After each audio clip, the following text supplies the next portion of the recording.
ତାପରେ ଆସିଲା ମୁଣ୍ଡ ମୁଣ୍ଡ ହେଲା।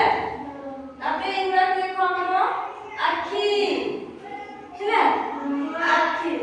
ତାପରେ ଏଇଟା ଦେଖ ଆମର ଦେଖା ଯାଉଛି ସମସ୍ତଙ୍କୁ ପିଲାମାନେ ଏଇଟା କଣ କାନ ହେଲା କାନ। କାନ ତଳକୁ ଆମର ଆସିଲା ଦେଖ ନାକ ହେଲା। ଏଇଟା ହେଲା ନାକ ପିଲେ।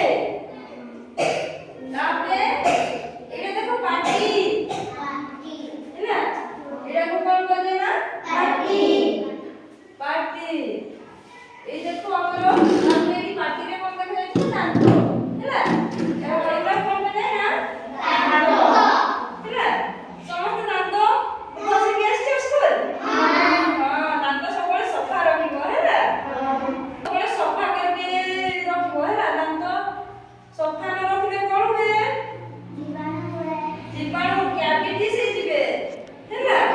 ତେଣୁକରି ଦାନ୍ତ ସବୁବେଳେ ପରିଷ୍କାର ପରିଚ୍ଛନ୍ନ ସକାଳୁ ବ୍ରଶ କରିବ ହେଲା। ତାପରେ ଆମର ଏଇଟା କଣ କୁହାଯାଏ ନା ଦେଖୁଥିଲେ ବେକ ହେଲା। ଏଇଟା ଅଛି ବେକ। ବେକ ଆସିଲା। ତାପରେ ଏଇଟା କଣ କୁହାଯାଏ ନା ଛାତି।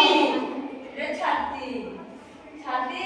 ତାପରେ ଆସିବ ଏଇଟା ଦେଖ ଏଇଟାକୁ କଣ କୁହାଯାଏ ନା ଆମର କହୁଣି। ଏଇଟା କହୁଣି ଏଇଟା କହୁଣି ହେଲା। ଏଇଟା କାନ୍ଧ।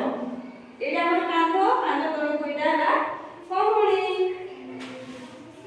ତାପରେ ଏଇଟା କଣ କୁହାଯାଏ ନା ହାତ ହେଲା। ଏଇଟା ଦେଖ ହାତ।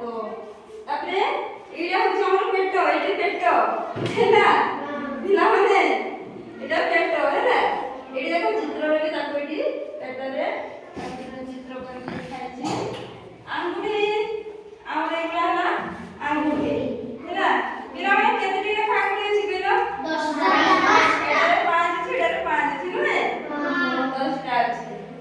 ତାପରେ ଆମର ହାତ ତାପରେ ଜଙ୍ଘ ହେଲା। ଏଇଟା କଣ କହିଲେ ନା ଜଙ୍ଘ। ଜଙ୍ଘ